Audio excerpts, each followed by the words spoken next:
Irmãos e irmãs, o Senhor vos dê a paz. Estamos aqui no nosso programa Em Casa com a Sagrada Família. Nazaré é um lugar onde passam muitos peregrinos, passam muitos religiosos e religiosas, passam sacerdotes, padres da igreja, que aqui encontram também a fonte da nossa fé, as raízes do Evangelho. E existem aqueles que trabalharam em muitas igrejas, em muitas missões no mundo, e que depois voltam para Nazaré, para beber desta fonte do Evangelho. Temos a alegria de ter conosco, mais uma vez, um destes irmãos, um sacerdote irmão, amigo, Padre Renato Rosso. Padre Renato Rosso. Falei corretamente, Padre Renato? Eu estava pensando como apresentar no início do programa quem é o Padre Renato. Para mim, esta beleza de apresentar sacerdotes, freis, religiosos, mas também leigos, que vêm até a Terra Santa para beber desta fonte do Evangelho. Padre Renato já fazem alguns anos que está conosco e todo ano dedica 3 meses na Basílica da Anunciação para atender às confissões. É isto, Padre Renato? Il confessore, é questo, Padre Renato? Na verdade, esses 3 meses são este alimento, como dizia você antes, pois esses 3 meses me ajudam a viver os 9 meses depois em Bangladesh, na Índia ou no Brasil com os ciganos.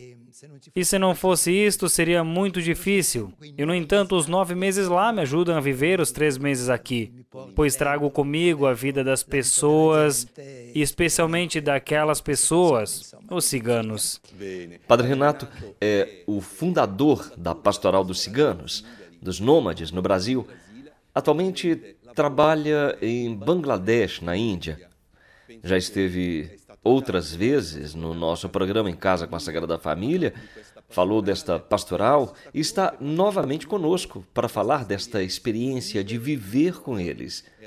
É uma experiência muito bonita de enculturação, de inserimento com este povo bonito. Talvez para nós um pouco misterioso, não é verdade, Padre Renato?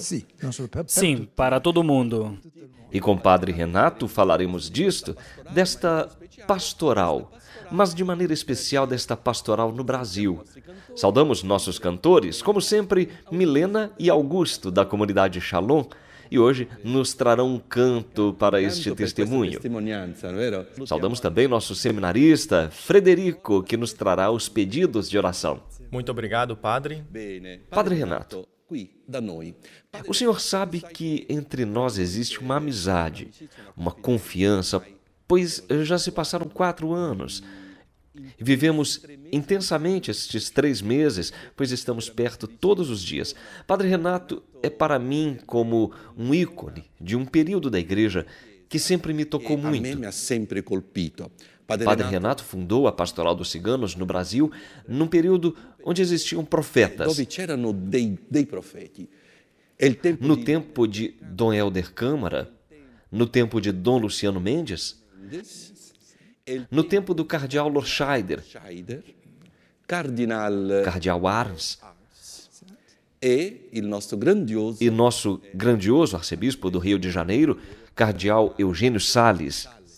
Foi um período da igreja com nome de homens que verdadeiramente representavam a igreja. Mas não somente isto, mas foram profetas naquele tempo. Padre Renato, antes de começar a falar da Pastoral dos Ciganos, como foi viver próximo àqueles homens naquele tempo ali no Brasil?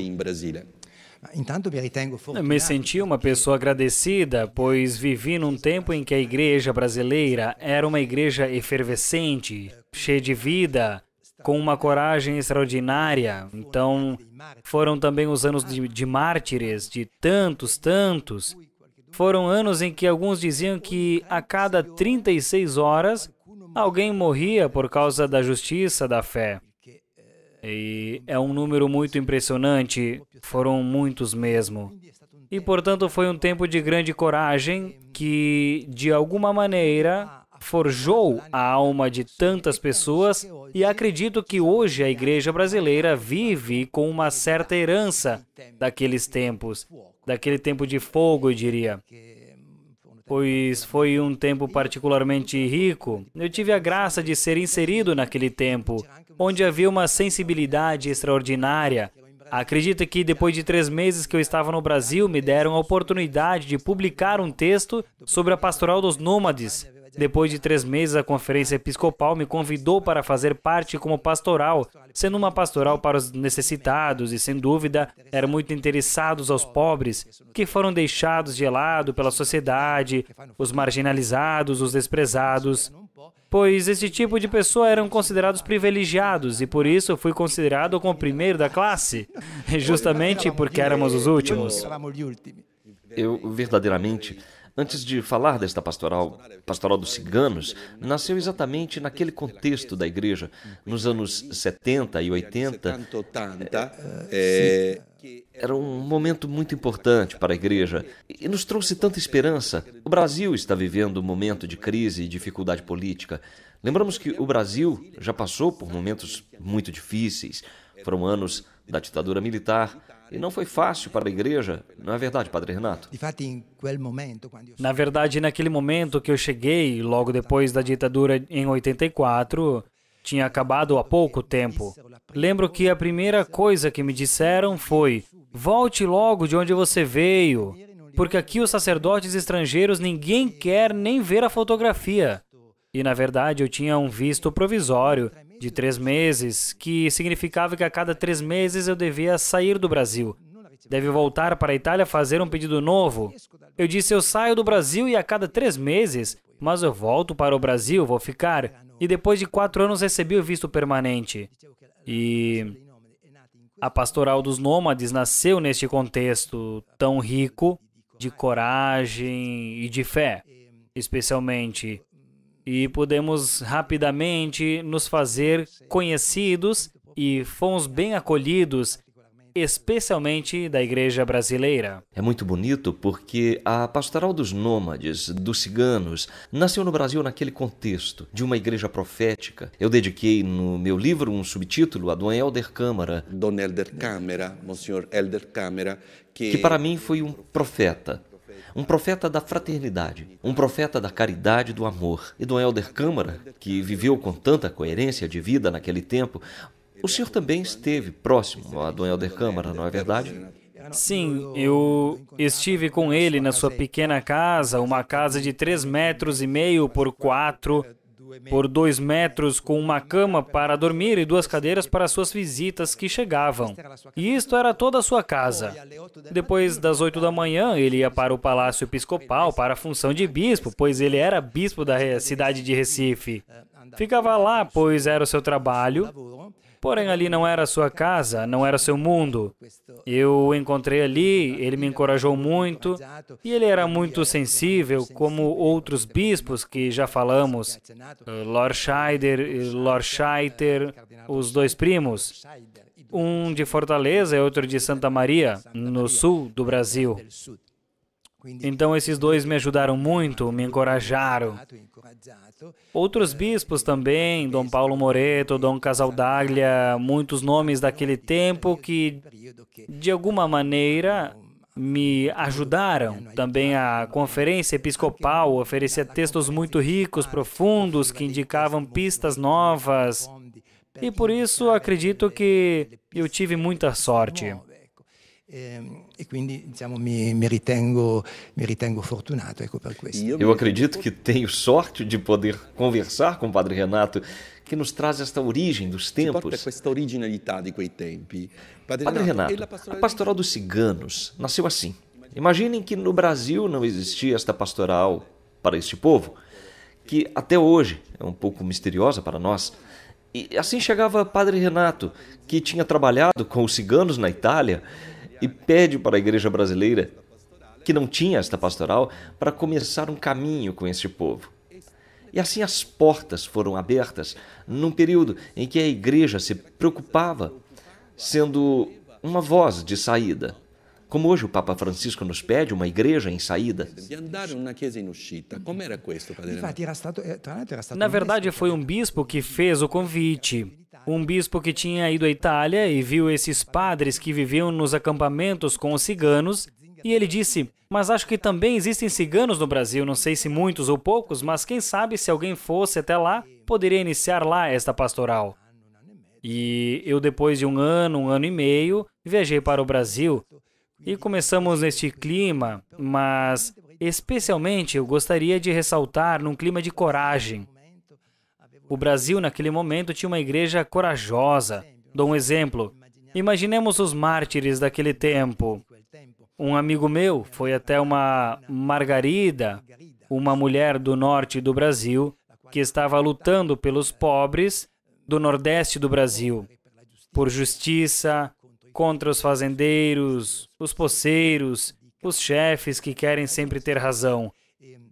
E ele recebeu um telefonema que dizia que se não parasse imediatamente com esta sua catequese, uma catequese muito envolvida com o mundo dos pobres, disseram, a tua vida é tão longa como de um cigarro.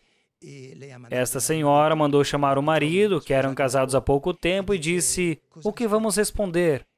E o marido lhe disse que diante da vida e da morte ninguém pode dar resposta pelos outros. Aquilo que você escolher tem a mim que serei solidário a você. Disse ainda, eu da luta não fugirei, irei ficar e esta é minha fidelidade. Prefiro morrer do que viver como escrava, como um povo escravo que passa fome e depois que tinha saído 2 horas depois já estava morta. Meu amigo retornou para vê-la e ele dizia, estou aqui como Abraão, que estava próximo do seu filho, mas não apareceu nenhum anjo para consolar-me. Somente para dizer que eram anos assim. Eu digo que, diante dessas dificuldades que eu também encontrei, especialmente no meio dos ciganos, eu não podia perder a coragem, ainda que quisesse, pois todos os dias tinha esses que me diziam, acorda, acorda, segue em frente, não desanime com as dificuldades, e isto me ajudou muito. Padre Renato, eu me permito de fazer um comentário, talvez audaz, porque é um período que necessitamos de coerência evangélica, que não é uma ideologia. Foi muito confundido com ideologia. As ideologias são fracas, vêm e vão, passam. É um tempo de coerência. Dom Luciano Mendes, que viveu com coerência a sua pobreza. Dom Helder, que vivia com coerência a sua pobreza. Padre Renato, eu posso dizer, viveu e vive ainda. Padre Renato vive num pequeno barco em Bangladesh durante todos estes meses, numa pobreza que nós conhecemos e sabemos a radicalidade que vive. Isso devemos recuperar, pois penso que caímos numa ideologia um pouco vazia e ficou somente uma saudade do passado. E o quanto é importante recuperar. Padre Renato, não sei se o meu comentário é audacioso, uma coerência evangélica de vida. Por isso, gostaria que respondesse esta pergunta com a realidade dos primeiros anos no Brasil. Porque sei muito bem que foram anos vivendo nos acampamentos com ciganos, vivendo com eles na pobreza.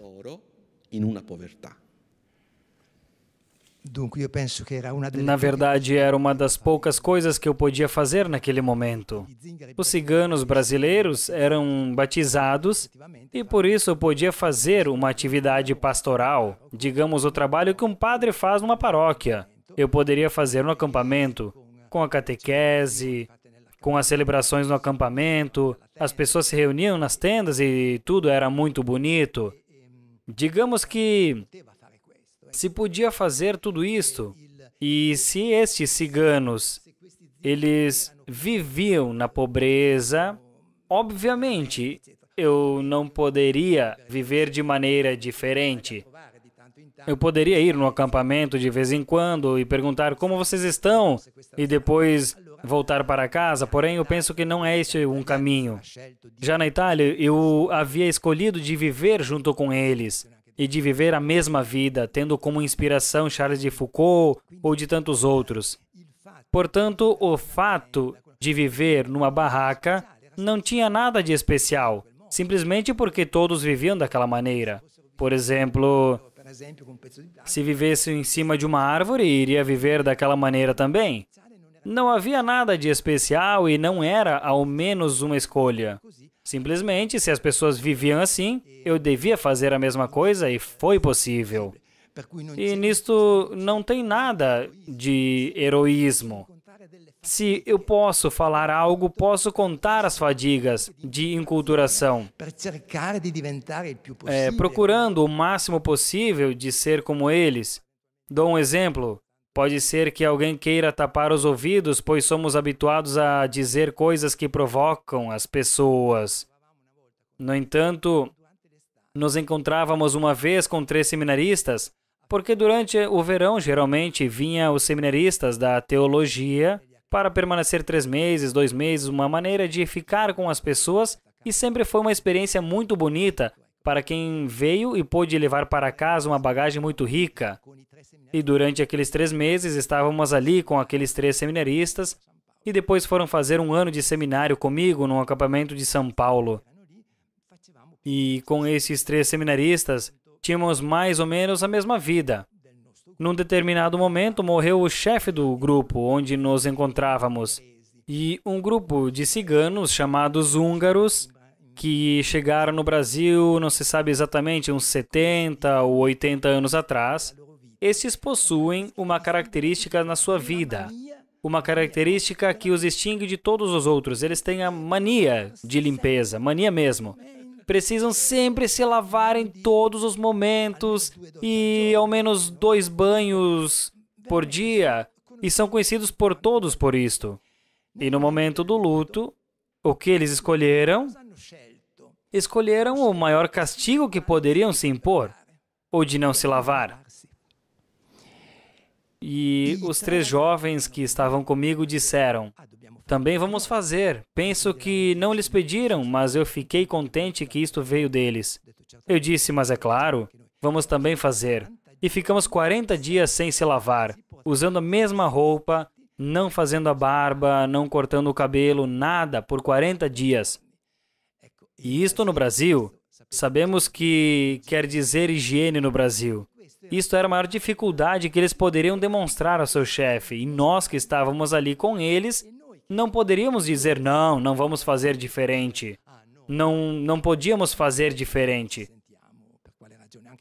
Para eles era um grande sacrifício. Para as mulheres que faziam comida, tinham perto delas álcool com algodão, que limpavam as pontas dos dedos para tocar os alimentos, etc.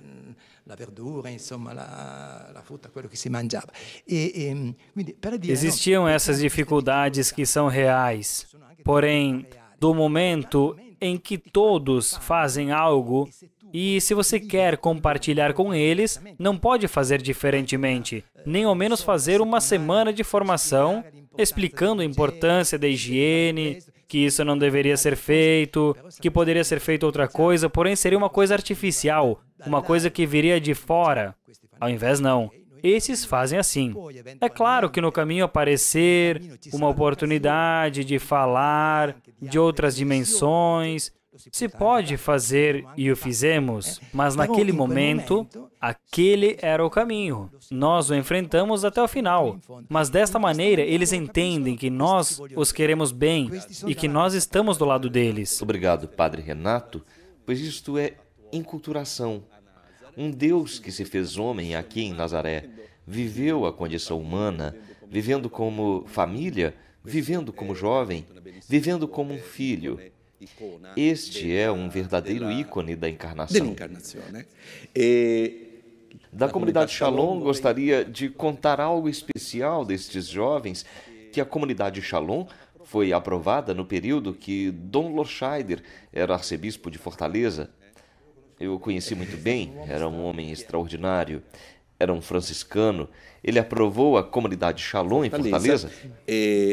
Cardeal Lorscheider morreu em Porto Alegre, sendo o porteiro do convento. Quando voltou como arcebispo emérito de Fortaleza, o seu provincial disse: "O que posso pedir para fazer a um cardeal? Não posso fazê-lo pároco? Não pode administrar no convento porque foi um bispo?" E ele disse: "Posso ser porteiro." Ninguém vai me impedir. Morreu sendo porteiro do convento. Isto é coerência, um exemplo de coerência. E hoje pedimos aos nossos cantores para cantar um canto sobre a coerência e a Virgem Santíssima, que viveu a experiência de Mãe de Deus no cotidiano da sua vida.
Obrigado, Milena. Obrigado, Augusto.